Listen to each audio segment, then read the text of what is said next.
नमस्कार. आज 24 ऑगस्ट 2022 वार आहे बुधवार. द हिंदू न्यूजपेपर विश्लेषणामध्ये आपलं स्वागत आहे. त्यानंतर पहा, फ्रंट पेज पूर्णतः ॲडव्हर्टाईजमध्ये आहे, म्हणजे याला जॅकेट पेज म्हणतात. त्यामुळे यावरती ॲडव्हर्टाईजच असते. ओके, ज्या पद्धतीने बुकलेटचं कव्हर असतं, म्हणजे आपण जर बुक घेतलं तर बुकवर जसं कव्हर असतं त्या पद्धतीने ते आहे. ओके, त्यानंतर पहा, अदानी ग्रुप यांची इच्छा आहे NDTV विकत घेण्याची वगैरे. जे लोन घेतलेलं होतं त्याचंच त्यांनी म्हणजे शेअरमध्ये वगैरे कन्वर्ट करावं असं त्यांची इच्छा वगैरे आहे. पाहूयात, परंतु अशा पद्धतीचं हे शेअरचं पॅटर्न वगैरे आपल्याला परीक्षेत विचारण्यात येणार नाही. त्यामुळे या न्यूजला स्किप करा. फक्त आपला परीक्षेला शेअरमधील वगैरे जे पॅटर्न आहे, म्हणजे FPI, FBDI वगैरे हे विचारण्यात येतं. एवढं डिटेलमध्ये एखाद्या कंपनीचं वगैरे कधीही विचारण्यात येत नाही. त्यामुळे याला स्किप करूयात. त्यानंतर पुढे गेल्यानंतर Supreme Court may hear plea against remission in Bilkis case. Okay, Bilkis Bano केसमधील जे माफी वगैरे जे देण्यात आली 11 दोषींना. ओके, मग त्या केसचं वगैरे त्यांनी हे करण्यात म्हणजे सुप्रीम कोर्टामध्ये याचिका वगैरे दाखल करण्यात आलेली आहे. तर त्यावरती सुप्रीम कोर्ट लवकरच सुनावणी वगैरे करेल असं chief justice of India NV Ramana यांनी म्हटलेलं आहे. तर पाहूयात रिमिशन बद्दल काही कायदे वगैरे आहेत का भारतामध्ये, म्हणजे अगदीच कायदे आहेत ते पाहूयात. तर पहा, कॉन्स्टिट्युशनल बेंच हे शिवसेनाबद्दलची वगैरे आहे. ते मी ऑलरेडी आपल्या लोकसत्ता विश्लेषणामध्ये याचं विश्लेषण वगैरे केलेलं आहे. तर तुम्ही प्लीज हा व्हिडिओ पाहिल्यानंतर जर वेळ असेल तर लोकसत्ताचा जो ॲनालिसिस आहे तो पण एकदा पाहून घ्या. ओके, कॉन्स्टिट्युशनल बेंच यासंबंधी मी सर्व तिथं डिस्कशन केलेलं आहे. त्यानंतर आता आपण पाहणार आहोत या व्हिडिओमध्ये द लॉ ऑन रिमिशन, म्हणजे आता ह्यामधील जे न्यूज आहे ती रिमिशनची आहे. त्यामुळे मी इथं रिमिशन क्लिअर करणार आहे व तिकडं मी ऑलरेडी त्या संदर्भात केलेलं आहे, जे कॉन्स्टिट्युशनल बेंच होती. तर पहा, रिमिशन माफीनामा वगैरे जो आहे त्याची पद्धत वगैरे जी आर्टिकल 72 आणि 161. ओके, जर पाहिलात तुम्ही तर भारतीय संविधानामध्ये कलम 72 आणि 161 नुसार 72 नुसार राष्ट्रपती व 161 नुसार गव्हर्नर यांना काही पार्डन म्हणजेच माफी, त्यानंतर शिक्षा संबंधी काही अधिकार वगैरे देण्यात आलेत. तर एखाद्याची शिक्षा थांबवणे, त्याला स्थगिती देणे किंवा त्या शिक्षेमध्ये बदल करणे, असे आपल्याला अधिकार अ, भारतीय संविधानाने राष्ट्रपती आणि अ, राज्यपाल या दोघांना दिलेले आपल्याला दिसून येतात. मग पहा, याच बेसिसवर also since prisons is a state subject. Okay, म्हणजे आता कैदी जे आहेत ते राज्यांचं सब्जेक्ट आहे. ओके, कैदी जे असतील ते राज्याच्या अधिपत्याखाली येणारा वगैरे सब्जेक्ट आहे, म्हणजे राज्य त्यावर कायदे बनवल. ओके, कैद्यासाठीचे जे कायदे वगैरे असतील ते राज्य कायदे बनवणार आहे.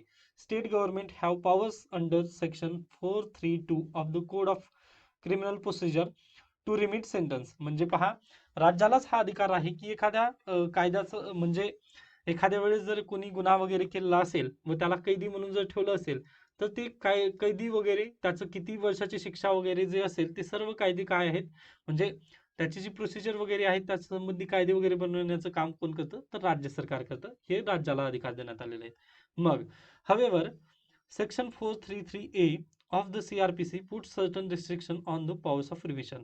यासोबतच जर 432ने यांना पॉवर दिलेले आहेत राज्यांना, तरी पण 433A सेक्शन यानुसार काय आहेत, CRPC मध्ये काही राज्यांना पॉवर म्हणजे बंधनं पण आहेत. ओके, काही बंधनं पण राज्यांवरती घालण्यात आलेली आहेत की तुम्ही कैद्यांना वगैरे सोडू नये. तर त्या पद्धतीने तिथे देण्यात आले 432 आणि 433. एवढं डिटेलमध्ये CRPC वगैरे विचारलं जात नाही. परंतु जे PSI STI वगैरे कंबाईनचे जे विद्यार्थी आहेत, ज्यांना अगदीच म्हणजे PSI ची वगैरे तयारी करत आहेत, त्यांना लॉ मेकिंग म्हणजे लॉ असतात. ओके, लॉ असतात. त्यामुळे त्यांनी प्लीज हे लक्षात घ्या, 432 आणि 433 ते अशा पद्धतीने आहे. त्यानंतर where a sentence of imprisonment for life is imposed on conviction of a person offence. म्हणजे पहा, जर एखाद्याला लाईफ इम्प्रिझनमेंट म्हणजे आजीवन कारावास. ओके, म्हणजे एखाद्या व्यक्तीला जर आजीवन कारावास ची सजा जर झाली, आजीवन कारावास, तर त्याला कमीत कमी 14 वर्षाची शिक्षा भोगावीच लागेल. ओके, आजीवन कारावास शिक्षा जर एखाद्याला झालेली असेल तर त्याला 14 वर्ष कमीत कमी जेलमध्ये काढावं लागतं. ओके, त्यानंतर मग आता ते त्यांनी 14 वर्ष वगैरे काढलं, त्यानंतर पुढे पाहिलं आपण तर ग्राउंड फॉर रिमिशन, म्हणजे 14 वर्ष काढल्यानंतर एखादा व्यक्ती जेलमध्ये जर 14 वर्ष त्यांनी तिथं लाईफ स्पेंड केली. ओके, मग त्यानंतर त्याला आता बाहेर सुटायचं आहे. किंवा त्याला माफीची सजा वगैरे म्हणजे माफीसाठी त्यानं अर्ज वगैरे करायचा आहे. मग त्यासाठी काही बंधनं किंवा टर्म्स अँड कंडिशन ओके म्हणजे शर्ती काही आहेत का, तर आहेत. सुप्रीम कोर्टाचाच ऑर्डर आहे. Supreme Court held that state can not exercise the power of remission arbitrarily and must follow due process. म्हणजे पहा, जरी राज्यांना ही पॉवर आहे माफी देण्याची वगैरे कैद्यांना, तरी पण राज्यांनी ते आर्बिटरीली म्हणजे मनमानी पद्धतीने वगैरे त्याला कुठे पण ज्याला वाटलं त्याला वगैरे ही देता येत नाही. तर त्याला पण due process of law okay due process of law he follow केली पाहिजे. म्हणजे जी प्रोसिजर लॉ मध्ये वगैरे जी आहे तेच कायद्याची जी प्रोसिजर वगैरे आहे तीच आपण फॉलो केलं पाहिजे. हे ड्यू प्रोसेस ऑफ लॉ आणि प्रोसिजर एस्टॅब्लिश्ड बाय लॉ हे तुम्हाला कुठे येतं, आर्टिकल 21 मध्ये देण्यात आलेलं आहे. ओके, व यांच्या संबंधीची केस कोणती आहे, मनेका गांधी केस आहे. ते तुम्ही लक्षात ठेवा, कारण एम लक्ष्मीकांत सरांचं बुक वाचत असताना तुम्हाला ही केस अगदी पाहावंच लागतं. ड्यू प्रोसेस ऑफ लॉ हे तुम्हाला फॉलो केलं पाहिजे जेव्हा राज्य सरकार एखाद्या कैद्याला वगैरे 14 वर्षाची शिक्षा काटल्यानंतर म्हणजे 14 वर्षाची शिक्षा त्यांनी भोगल्यानंतर त्याला रिहा करता येईल. त्यानंतर while the policy varies from state to state broadly the ground for remission considered by the board are the same. म्हणजे पहा, त्यानंतर seriousness of the crime, the status of the co accused and the conduct in jail are factors considered for granting remission. म्हणजे पहा, आता जर पाहिलं तुम्ही तर बेसिकली रिमिशन म्हणजे हे माफीची जी पद्धत आहे किंवा माफीचं जे तरतूद आहे ती राज्य सरकार करू शकतं.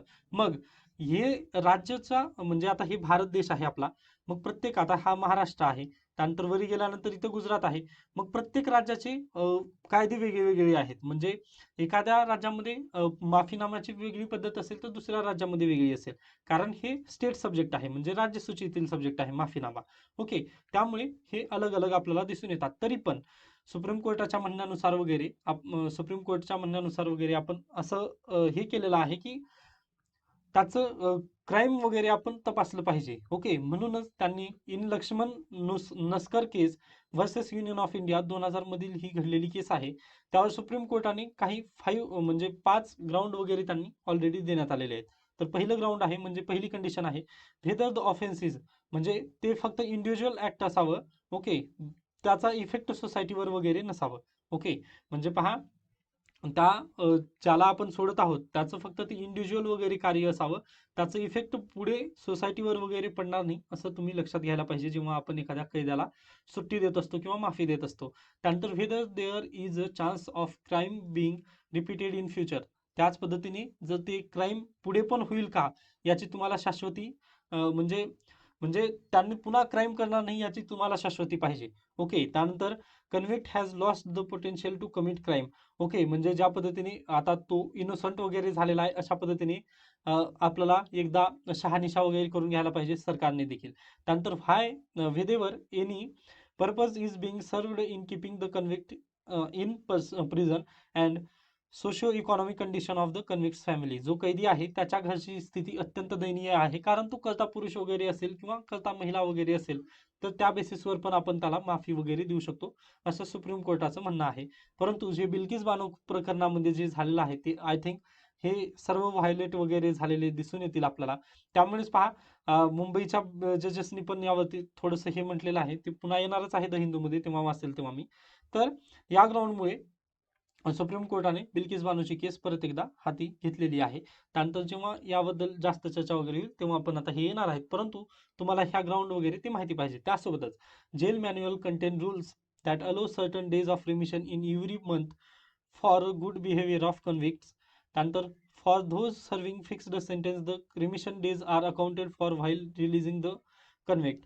म्हणजे पहा, जेलच्या मॅन्युअलमध्ये पण तुमचे जे माफी वगैरे द्यायचं आहे तुमचं गुड बिहेवियर वगैरे काउंट वगैरे तिथं पण करण्यात येतं. However convict serving life sentence are entitled to seek remission only after serving a minimum of 14 years. म्हणजे ज्यांना ज्यांना फाशीची सजा वगैरे झालेली होती व त्यांचं आजीवन कारावासमध्ये वगैरे हे झालेलं आहे, म्हणजे त्यांचं जे फाशीची सजा होती पण त्याचं रूपांतर राज्यपाल किंवा प्रेसिडेंट यांच्याकडे 2 आघाडीकडे पण अधिकार आहे. त्यांनी जर याचं लाईफ इम्प्रिझनमेंट वगैरे जर परिवर्तन केलं त्या शिक्षेचं तर त्यांना देखील हा अधिकार मिळतो. यासोबतच data from prison statistics 2020 shows that 61% of convicts in jail are serving life sentences. म्हणजे पहा, जे कैदी आहेत 2020च्या डाटानुसार जे कैदी आहेत आपल्याला ते पाहायला मिळतील की 61% जे कैदी आहेत ते सजा काटत आहेत ती याचीच की त्यांना म्हणजे लाईफ इम्प्रिझनमेंट याचीच सजा ते भोगत आहेत, हे आपल्याला सांगता मिळतं, म्हणजे पाहायला मिळतं. ओके, हे अशा पद्धतीने रिमिशन याबद्दल आपल्याला डिटेलमध्ये पाहता येईल. आता यावरती एडिटोरियल वगैरे येतील, पण ते मी क्लिअर करणार नाही कारण तुम्हाला मागचं आणि त्याच्या पुढचं हे दोन्ही कन्सेप्ट आता क्लिअर झालेले आहेत. ओके, त्यानंतर पुढे चला. त्यानंतर पहा, गव्हर्नमेंट म्हणजे भारत सरकार अमेंड करत आहे जजेसचे रूल. त्यामध्ये प्रामुख्याने rent free accommodation for retired chief justice for 6th month. Okay, 6 महिन्यासाठी त्यांना अलोकेशन करत आहे घरांचं वगैरे. ओके, त्याचे पण म्हणजे अमेंडमेंट वगैरे त्यांनी चालू आहे. पाहूयात पुढे. त्यानंतर चायनीज मांजा याची पण म्हणजे आवश्यकता नाही आहे. पुढे चला. त्यानंतर पहा, सेल्फ हेल्प ग्रुप. ओके, हे आपल्याला GS2 पॉलिटी GS2 मध्ये आपल्याला सिलेबसमध्ये आहे. त्यामुळे Rajasthan to get first ever women's cooperative fund. Okay, म्हणजे त्यांनी वुमन कोऑपरेटिव्ह फंड हे स्थापन वगैरे करत आहेत. त्यामुळे पहिलं राज्य वगैरे त्यांनी सुरुवात केलेलं आहे. व women's equality day on 26 August हे आपल्याला लक्षात घ्या. फक्त सेल्फ हेल्प ग्रुप तुम्ही अभ्यासलं ना तेव्हा आपल्याला हे फक्त टॉपिकमध्ये वगैरे टाकता येतं, राजस्थाननी वगैरे अशा पद्धतीची पावलं वगैरे उचललेली आहेत म्हणून. ओके, त्यामुळे ते आपल्याला कामच आहे. त्यानंतर पहा, रेमिशन does not mean they are not guilty. Okay, हे म्हणत होतो मी आता. बॉम्बे हायकोर्ट रिटायर्ड जजेस were speaking at a solidarity with Bilkis Bano event. म्हणजे तुम्हाला माफी जर मिळाली तर असं समजू नका की तुम्ही गिल्टी नाहीत. ओके, तर तुम्ही गिल्टी आहातच असं त्यांचं म्हणणं आहे. त्यामुळे मी पण त्यांना बोलत असताना आता दोषी म्हटलेलं आहे. ओके, किंवा आरोपी आपण अशा पद्धतीने म्हणू शकतो त्यांना. कारण जरी त्यांना माफी मिळाली तरी ते त्यांच्यापासून आरोपमुक्त वगैरे झालेले नाही असं रिटायर्ड चीफ जस्टिस रिटायर्ड जजेसचं म्हणणं आहे. त्यामुळे मी पण याला थोडंसं म्हटलेलं आहे. व सोसायटीच्या हेतूने जर पाहिलं तर थोडंसं ती केस म्हणजे अगदीच वाईट असलेली आपल्याला पाहायला मिळते. त्यानंतर पुढे चला. अगदीच म्हणजे कामाच्या न्यूज नाहीत. त्यानंतर पहा, the case of missing scientific Indian. आज पहा, भारताला 75 वर्ष अगदीच झाले स्वातंत्र्य होऊन. ओके, तरी पण जर बेसिकली पाहिलं आपण तर एक मिनिट. हां, तर पहा, आज भारताला स्वातंत्र्य मिळून 75 वर्ष जरी झाली व त्यासोबतच आपण जे कॉन्स्टिट्यूशन वगैरे हे केलं म्हणजे अडॉप्ट वगैरे केलं म्हणजे कॉन्स्टिट्यूशन आपण भारतामध्ये स्वीकारलं 1950 पासून. तरी आपण जे पाहतो तर आपल्या ज्या कॉन्स्टिट्यूशनमध्ये वगैरे आहे त्यामध्ये एक अमेंडमेंट आहे 51A, जे की फंडामेंटल ड्युटीज म्हणजे भारतीयांची कर्तव्य. त्यानुसार पहा, article 51A of the constitution through the 42nd amendment act 42nd amendment Article 51 says it shall be the duty of every citizen of India to develop the scientific temper, humanism and the spirit of inquiry and reform. म्हणजे पहा, प्रत्येक प्रत्येक नागरिकाचं हे कर्तव्य आहे. Article 51A मधील जे तरतुदी आहेत ज्यामध्ये मूलभूत कर्तव्य आहेत नागरिकांची, त्यामध्ये प्रत्येकाने सायंटिफिक नजरिया वगैरे म्हणजे वैज्ञानिक दृष्टिकोन वगैरे बाळगायचा आहे असं त्यामध्ये सांगण्यात आलेलं आहे. पण तरी देखील आपण म्हणजे एक थोडीशी हे जर पाहिलं की एक शोकांतिका आहे भारताची. एवढे दिवस झाले 1930 पासून अगदीच नोबेल प्राइजचा जन्म वगैरे झालेला आहे. तरी देखील 1930 त्यानंतर पुढे 1950 मध्ये संविधान स्वीकारलं. त्यानंतर 1976ची जी अमेंडमेंट आहे तिथून जरी पाहिलं तरी जरी प्रोग्रेस आपली भारताची वगैरे जर पाहिली तरी भारताने एक पण नोबेल प्राइज वगैरे भारतामध्ये आणलेला नाही आहे. ओके, मग या संदर्भात आहे हा टॉपिक. ओके, नोबेल प्राइज भारताने आणलं नाही का, कारण त्याचं वगैरे हे या संदर्भात आहे. किंवा भारताने सायंटिफिक जो वैज्ञानिक जो दृष्टिकोन आहे तो विसरला आहे का, असं यांचं म्हणणं आहे. ओके, हा एक कॉलम आपल्याला सांगता येतो. आता प्रश्न अशामध्ये कसं पळू शकतो पहा. आता पहा, रिलिव्हन्स ह्याचं सगळीकडे आहे. GS1 मध्ये पण आहे सोसायटी संदर्भात, GS2 मध्ये आहे योजना संदर्भात आणि GS3 मध्ये आहे टेक्नॉलॉजी, सायन्स अँड टेक्नॉलॉजी संदर्भात. मग पहा, ही न्यूज तिन्हीकडे कव्हर केली जाते GS साठी. ओके, त्यामुळे तुमचा आता इथं व्ह्यू अगदीच गरजेचा पडू शकतो. मग पहा, एवढे दिवस झाले तरी पण आपण सायंटिफिक नजरिया आपला कमी होत आहे का 1960च्या दृष्टिकोनातून वगैरे जर पाहिलं तर त्या संदर्भात आहे. आता पहा, आजच लोकसत्ताला लेख आलेला होता, ते पण मी वाचून दाखवलेला आहे, नेहरूवाद वगैरे. तर प्लीज तुम्ही लोकसत्ताचा आजचा पण व्हिडिओ एकदा नक्की पाहून घ्या, तिथं पण तुम्हाला समजून येईल की वैज्ञानिक दृष्टिकोन वगैरे नेहरूंचा वगैरे का होता. तर हे त्यांनी तेच सांगितलंय की प्राईम मिनिस्टर जवाहरलाल नेहरू यांनी पण वैज्ञानिक दृष्टिकोन अगदीच आत्मसात करून जे मोठ्या मोठ्या संस्था वगैरे उभारण्याचं त्यांनी काम केलेलं आहे 1950 आणि 1960 दरम्यान. ओके, त्यामध्ये इस्रोची पायाभरणी, त्यानंतर IIT, त्यानंतर Indian institute of science. Okay, ह्या सर्व त्यांनी संस्था वगैरे उभारलेल्या होत्या नेहरू यांनी. Okay, first prime minister of India. मग त्या संदर्भात जर पाहिलं आपण तर तेव्हाचा बदल व आताचा बदल थोडंसं कमी होत आहे का आपल्याला असं दिसून येतं. ओके, 1950च्या 60च्या दशकामध्ये नेहरू जेव्हा प्राईम मिनिस्टर होते तेव्हा आपण अगदीच जास्त पद्धतीने सायन्सवर बेस्ड होतो. त्यानंतर पुन्हा लालबहादूर शास्त्री आले. ओके, मग त्यानंतर इंदिरा गांधी वगैरे आली, त्यांनी पण अगदीच सायंटिफिक नजरिया ठेवून वगैरे काम केलं. परंतु सध्याच्या युगामध्ये वगैरे थोडंसं कमी होत आहे का. ओके, असं यांनी म्हटलेलं आहे, म्हणजे कमी होत आहे असं त्यांचं म्हणणं आहे व ते कदाचित होत पण आहे. तर का, याची कारणं वगैरे आपण पाहूयात आता. ओके, तर त्यामागील एक प्रामुख्य कारण जर पाहिलं तर pseudo science is everywhere. Okay, pseudo science is everywhere म्हणजे आता कदाचित कोणाला राग वगैरे येईल, परंतु त्याचं जास्त तुम्ही हे करू नका, म्हणजे स्वतःवर वगैरे घेऊ नका प्लीज. त्यानंतर पहा, लाईक हां, ते पुन्हा आपण हे सजेशन आहेत, हे हिरवं जे केलं ते आता. Okay, science has been greatly successful at explaining natural processes and this has led not only to increased understanding of the universe but also to major provision technology and public health welfare. ओके, सायन्समुळे अगदीच सगळ्या जगाचं वगैरे जे हे झालेलं आहे, उदय वगैरे झालेला आपल्याला इथून पाहायला मिळतं. The growing role that science plays in modern life requires that science and not religion be taught in science classes. म्हणजे पहा, सुडो सायन्स म्हणजेच एक आभासी विज्ञान वगैरे आपल्याला सांगता येतं. म्हणजे सायन्सने अगदीच जगाला वगैरे अगदी प्रबोधन तुम्ही पहा, प्रबोधन युग.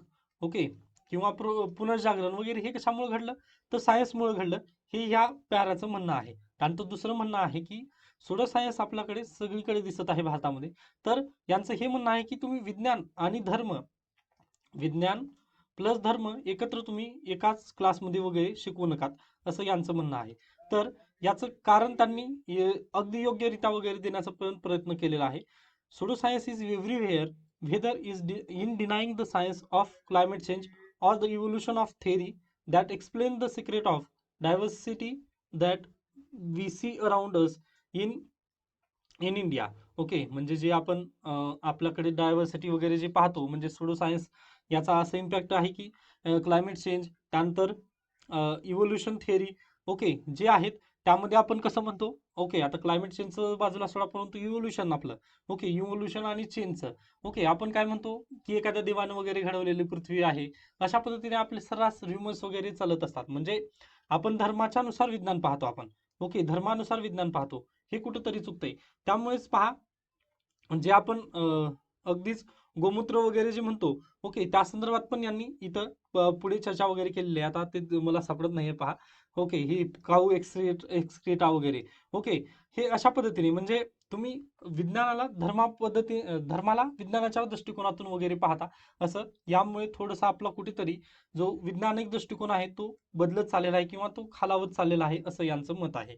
ओके, म्हणजे अगदीच क्लायमेट चेंज, त्यानंतर evolution theory that explain the secret of diversity that we see around us. म्हणजे आपल्याला अगदी समजून येतं जर आपण वैज्ञानिक दृष्टिकोन जर पाहिला की आपली पृथ्वी वगैरे उत्पत्ती कशा पद्धतीने वगैरे, आपल्या सर्व प्रश्नांची वगैरे उत्तरे तिथे मिळतील. परंतु आपण तो दृष्टिकोन कदाचित म्हणजे आपण तो दृष्टिकोन कदाचित हरवत चाललेलो आहोत. कारण सुडो सायन्स म्हणजेच काय, विज्ञान आणि धर्म आपण एकत्रितरित्या एकाच चष्म्यातून वगैरे पाहत आहोत.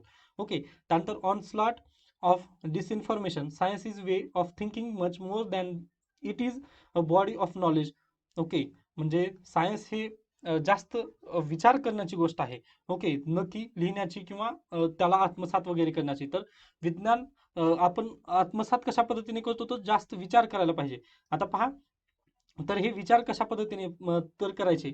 आता अगदीच 2-4 दिवसांपूर्वी म्हणजे डॉक्टर नारळीकर यांनी जे लिहिलेलं हे होतं, म्हणजे एक लेख लिहिलेला होता, त्यांनी प्रश्न विचारत चला. ओके, प्रश्न विचारत चला असं त्यांनी सांगितलेलं होतं. मग अगदी त्याच पद्धतीने जर आपण प्रश्न आपल्या मेंदूला वगैरे आपण प्रश्न विचारण्यासाठी वगैरे प्रवृत्तच करत नसेल, तर आपला जो सायंटिफिक नजरिया वगैरे आहे तो डेव्हलप वगैरे होणार नाही, असं यांचं म्हणणं आहे. यासोबतच जर पाहिलं आपण, like sport which requires an athletic culture, science will flourish only it in a sign if a scientific temper is generated across the country. म्हणजे पहा, जर तुम्ही वैज्ञानिक दृष्टिकोन बाळगला तरच विज्ञानाचा वगैरे विकास जास्त पद्धतीने होईल, असं त्यांचं मत आहे. अगदी जर ॲथलेटिक्ससाठी, जर तुम्हाला ॲथलेटिक्ससाठी ॲथलेटिक्सचं वातावरण वगैरे तयार करायला पाहिजे, म्हणजे बॉडीला पूर्ण टेम्परेचर वगैरे ज्या पद्धतीने लागतं, म्हणजे टेम्परेचर म्हणत नाही, सॉरी, म्हणजे बॉडीला जे जे लागतं त्या पद्धतीने जर दिलं आपण ॲथलेटिक्समध्ये, त्यानंतर जिममध्ये पण तसंच आहे. ज्या पद्धतीने न्यूट्रिएंट्स वगैरे बॉडी लागतात, अगदी त्या पद्धतीने जर दिलात तेव्हाच तुमची बॉडी वगैरे अगदी बिल्डअप होईल. परंतु अगदी तसंच आहे, विज्ञानाचा जर तुम्हाला विकास वगैरे करायचा आहे भारतामध्ये, तर तुम्हाला पण थोडंसं हे सुडो सायन्स म्हणजेच अगदीच आभासी विज्ञान वगैरे जे आहे ते धर्माबरोबर वगैरे त्याला कोरिलेट वगैरे करणं, ते आपण कुठेतरी सोडायला पाहिजे. तेव्हाच आपण आपला विकास वगैरे करू शकतो. हे आपल्याला कोणत्याही GS मध्ये वगैरे पेपर लिहिताना हे तुम्हाला नक्की कामाला येईल असं मला वाटतं. त्यामुळे मी हे लेख तेवढं कव्हर केलेलं आहे. त्यानंतर 5G रोल आउट, त्यानंतर जे इंटरनल सिक्युरिटी वगैरे आहे, ते मला नाही वाटत की या लेखमधून वगैरे सर्व काही आपल्याला लिहिता येईल. त्याच्यावरती आपल्याला भरपूर भेटतील, किंवा एकदाच तुम्ही इंटरनल सिक्युरिटी वगैरे सायबर सिक्युरिटी एकदाच करून ठेवू शकता. त्यामुळे परत परत याला बघण्याची वगैरे गरज पडणार नाही आपल्याला. ओके, त्यामुळे मी याला पण स्किप करतोय पहा. त्यानंतर पुढे गेल्यानंतर अगदीच हे पण आवश्यकच नाही, पण हा पॅरा बघा, are freebies a way to mask state in action. म्हणजे वरुण गांधी यांनी हे लिहिलेलं लेख आहे. अगदीच बेस्ट लिहितात ते पण, परंतु मी याला हे करत नाहीये, कारण फ्रीबीज बद्दल आपण भरपूर बोललेलं आहे व यांनी पण तेच वे आउट वगैरे तेच लिहिलेलं आहे, जे की इलेक्शन कमिशन ऑफ इंडियाने अगोदरच म्हटलेलं होतं की जे तुम्ही आता सध्याला फ्रीबीज म्हणत आहात, ते कदाचित आपलं दुष्काळ वगैरे स्थिती असेल तिथं आपल्यासाठी एक गरजेची वस्तू वगैरे होऊ शकेल. त्यामुळे तेच परत परत त्यांनी पण बोललेलं आहे, परंतु त्यामुळे मी याला क्लिअर केलं नाही पूर्णतः. पण एक मजेशीर बाब म्हणजे पहा, मार्च 2021 मध्ये थुलम सर्वानंद legislative assembly candidate for Madurai south constituency, म्हणजे जेव्हा तमिळनाडूमध्ये इलेक्शन चालू होते तेव्हा त्यांनी उभं टाकले होते मदुराईमधून. तेव्हा पहा, त्यांनी काय काय ऑफर दिलेले होत्या लोकांना. तर पहा, offered extraordinary shops such as 1 crore and a car worth 20 lakh for each house hold. म्हणजे 1 करोड आणि एक 20 लाखाची कार तुम्हाला प्रत्येकासाठी गिफ्ट. यासोबतच एक रोबोट प्रत्येक घरासाठी. त्यानंतर 1 crore to youth looking to a start business. जे विद्यार्थी सॉरी, जे युवा वर्ग आहेत ज्यांनी काहीतरी करू इच्छितात बिझनेस वगैरे, त्यांच्यासाठी 1 करोड असे. म्हणजे त्यासोबतच त्यांनी पहा 100 day trip to the moon. Okay, म्हणजे अगदीच खूपच यांनी फ्रीबीज वाटण्याचा वगैरे प्रयत्न केलेला होता. म्हणजे मला पण खूप हसू आलं, त्यामुळे मी हे न्यूज वगैरे इथं ठेवलेली आहे. तर ते तुम्ही लक्षात घेऊ शकता. तर याला ते फ्रीबीज वगैरे म्हणतात. ओके, तर मी ऑलरेडी पण फ्रीबीजवर भरपूर काही बोललेलं आहे, व NV रमन्ना यांनी पण जे जे स्टेटमेंट मी बोलले ते सर्व कव्हर करण्याचा प्रयत्न केला. परंतु हे मी आता परत परत याला हे करत नाहीये, कारण फ्रीबीजवर आपण भरपूर बोललेलो आहोत. ओके, लोकसत्ता, त्यानंतर द हिंदूमध्ये भरपूर लेख आलेले आहेत. त्यामुळे परत परत याकडे मी लक्ष देत नाहीये. ओके, कारण एकच न्यूज असते, त्याला 4-4 वेळा वाचण्यात पण काही अर्थ नाही. त्यानंतर पहा, काल राज्यसेवा परीक्षेमध्ये क्रिमिया यावरती प्रश्न आलेला होता. 2014 मध्ये जे अनेक्सेशन झालेलं होतं रशियाकडून क्रिमियाचं, ते पार्ट वगैरे आलेला होता. आता असल्या बारीक गोष्टी अगदीच कामाच्या नसतात, परंतु कदाचित आपली जर नजर वगैरे गेली तर तेव्हा चांगलं असतं. म्हणजे आता रशिया आणि युक्रेनचं मी युट्यूबवरती यापूर्वीच व्हिडिओ घेतलेला होता. ओके, युट्यूबवरती जेव्हा मी, म्हणजे द हिंदूचं वगैरे अनालिसिस घ्यायचं नाही, किंवा राज्यसेवेचा पण सिलेबस बदललेला नव्हता, परंतु रशिया आणि युक्रेनचं वाद पेटलेलं होतं, तेव्हा मला वाटलं की कुणाची चूक वगैरे आहे. त्या संदर्भात मी ऑलरेडी एक व्हिडिओ पाठवलेला होता, म्हणजे युट्यूबवर टाकलेला होता. त्यामध्ये मी क्रिमियाबद्दल वगैरे बोललेलं होतं 2014 मध्ये त्याचं अनेक्सेशन वगैरे. ओके, पण मी ते म्हणत नाही की माझ्या सीट भरून वगैरे ते त्यांनी घेतलं, परंतु मी पण तुमच्यासारखाच एक ॲस्पिरंट वगैरे आहे.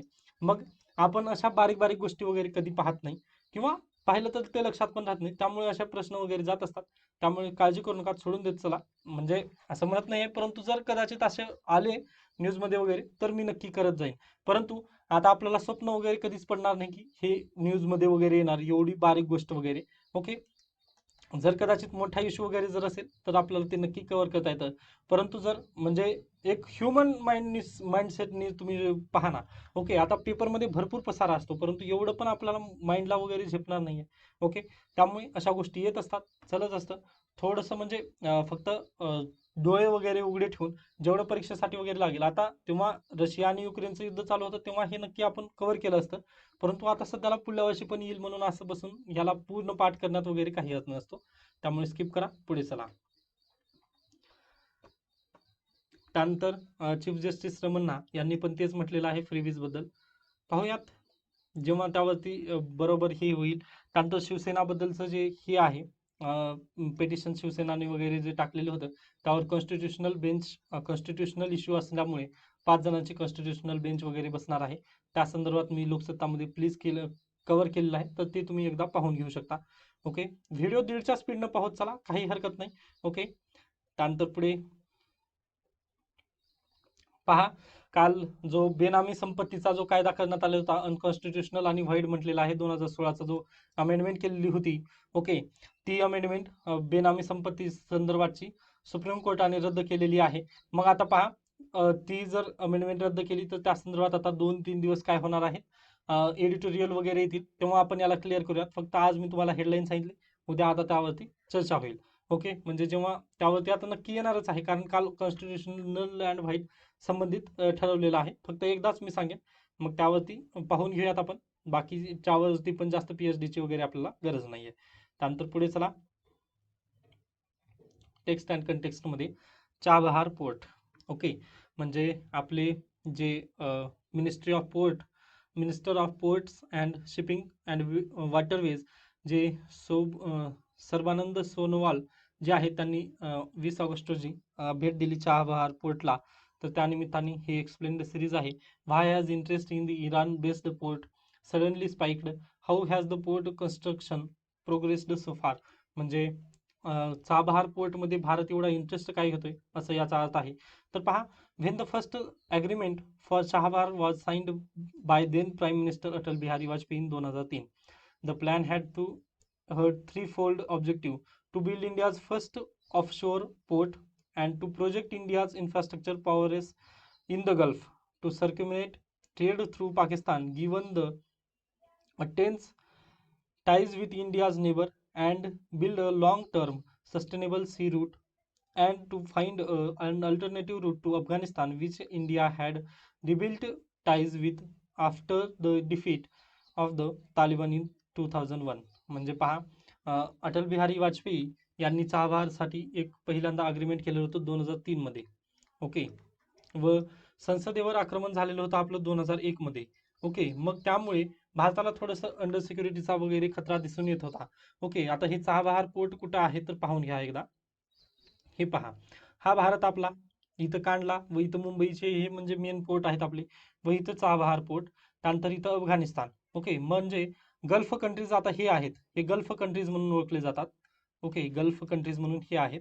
मग जर आपण इराणमध्ये जर एक पोर्ट वगैरे जर तयार केलं तर आपल्याला म्हणजे 3 फायदे त्यांनी दिसून येत होते. एक तर गल्फ कंट्रीमध्ये आपलं हे होईल, म्हणजे दबदबा, म्हणजे आपल्याला एक रस्ता वगैरे मिळेल, किंवा आपलं पण तिथं एक काहीतरी हे असेल, म्हणजे आपलं पण एक कॉन्ट्रीब्युशन वगैरे असेल असं त्यांचं म्हणणं होतं अटल बिहारी वाजपेयी यांचं.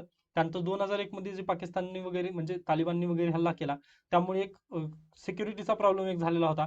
त्यानंतर पहा, पाकिस्तानचे सतत होणारे हमले, कारण 1999 मध्ये पण युद्ध वगैरे झालेलं होतं. त्यामुळे पाकिस्तानमधून जर म्हणजे ह्या कंट्रीजमध्ये वगैरे जर रस्ता काढायचा, म्हणजे तिकडे जर माल पाठवायचं वगैरे जर असेल तर आपल्याला याच पद्धतीचा रूट वगैरे घ्यावा लागत होता.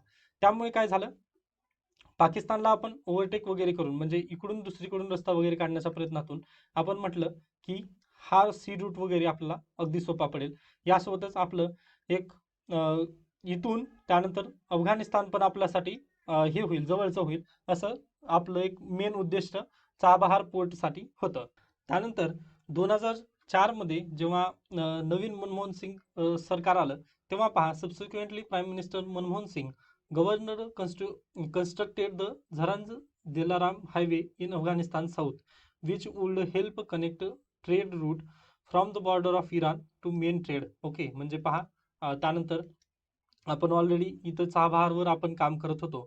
ओके, मग त्यानंतर मनमोहन सिंग सरकार 2004 मध्ये आलं व अटल बिहारी वाजपेयी यांनी 2003 मध्ये इथं अग्रीमेंट केले होते पोर्ट संबंधी. ओके, मग यांनी आपण काय केलं, हा रस्ता बांधून दिला, म्हणजे हा हायवे वगैरे बांधून दिला अफगाणिस्तानला. ओके, मग त्यानंतर 2014 मध्ये नरेंद्र मोदी यांचं सरकार आलं. ओके, नरेंद्र मोदी यांचं सरकार आल्यानंतर 2016 मध्ये त्यांनी परत एकदा भेट दिली. ओके, त्यांनी भेट दिल्यानंतर जो रूट आहे किंवा जो हा हे आहे, म्हणजे अगदीच अफगाणिस्तानच्या मदतीसाठी वगैरे त्यांनी परत एकदा जे अशरफ घानी होते, ओके, घानी यांच्यासोबत करार केला व जो मार्ग आहे तो सर्व मोकळा केला. ओके, इराण पासून म्हणजे आपलं जे ट्रेड वगैरे आहे, व्यापाराचा संबंध आहे, तो अफगाणिस्तान पर्यंत अगदी सुरळीतरित्या वगैरे पोहोचण्यासाठी नरेंद्र मोदी यांनी पण अगदी प्रयत्न केले. ओके, मग परंतु झालं असं, म्हणजे आता हे इथं सर्व त्यांनी डाटा वगैरे दिलेला आहे. परंतु झालं असं, मग आता स्टॉप, मग ही जी प्रोसेस वगैरे होती, हे सर्व आपल्याला चांगलं वाटत आहे की अगदीच बेस्ट झालं होतं, म्हणजे सर्वांनी प्रयत्न वगैरे केले. मग हे अगदी स्टॉप कसं काय झालं, तर 2018 मध्ये डोनाल्ड ट्रम्प यांनी इराणवर काही सँक्शन वगैरे लावले. इराणवर सँक्शन लावले, मग तिथे आपण भारत अडकला. का? कारण त्यांना म्हणजे आपण अगदीच ट्रेड आपलं अमेरिकेकडून पण होत होतं, त्यामुळे त्यांना ते नको होतं. इराणसोबत त्यांनी सँक्शन लावले, त्यामुळे आपलं पण थोडंसं ट्रेड वगैरे कमी झालं. त्यानंतर अगदीच 2020 मध्ये काय झालं, तर तालिबाननी हे रिकवर केलं. ओके, तालिबाननी ते रिकवर केल्यानंतर तर अगदी पूर्णच हे झालं, म्हणजे आपण तिथला इंटरेस्टच सोडून दिला. कारण अगदीच तालिबान संबंधी आपले संबंध वगैरे कशा पद्धतीचे प्रस्थापित होतील हे आपल्याला माहिती नव्हतं. त्यामुळे आपण थोडासा हा चाबहार पोर्टचा जो इश्यू होता तो बाजूलाच ठेवून राहिलेलो होतो. परंतु आता सध्याला हे कशामुळे होत आहे, तर म्हणजे आता परत ह्याच्यावर जास्त चर्चा का होत आहे, तर आपण अ, परत एकदा अ, यांच्या संबंधी म्हणजे अफगाणिस्तानला वगैरे गहू वगैरे निर्यात केलेली होती. परंतु गहू निर्यात करताना आपण अ, पाकिस्तानमधूनच केली. कारण पाकिस्तानला आपण तत्पूर्वी परवानगी वगैरे मागितली. कारण आपले हे ट्रेड रूट वगैरे खुले नव्हते सध्याला. ओके, कारण काम चालू आहे आपलं चाबहार पोर्टचं वगैरे. त्यामुळे परत यासोबतच आपण काबूलमध्ये जी एम्बसी आहे, इंडियन एम्बसी, ती पण सध्याला चालू करत आहोत. ओके, इंडियन एम्बसी पण चालू होत आहे. त्यामुळे व आपण आता ट्रेड परत एकदा तालिबान सोबत चालू केलेलं आहे. आता अफगाणिस्तानमध्ये जरी सरकार नसले व तालिबान जरी सत्तेवर जरी असलं तिथं, तरी आपण त्यांच्यासोबत ट्रेड वगैरे चालू केलेलं आहे. इम्पोर्ट एक्सपोर्ट चालू आहे. त्यामुळे काय झालं, आता या रूटची आपल्याला गरज पडणारच आहे पोर्टची. ओके, आपण दरवेळी पाकिस्तानची मदत वगैरे घेऊ शकत नाही. ओके, आपले संबंध वगैरे यासाठी आपल्याला चाबहार पोर्ट लागणार आहे. त्यामुळे आपण याच्यावर परत एकदा लक्ष वगैरे केंद्रित करत आहोत. यासोबतच आपले मंत्री पण तिथं पोहोचलेले आहेत. त्यामुळे हे पुढे आपल्याला एक होप देऊन जातं.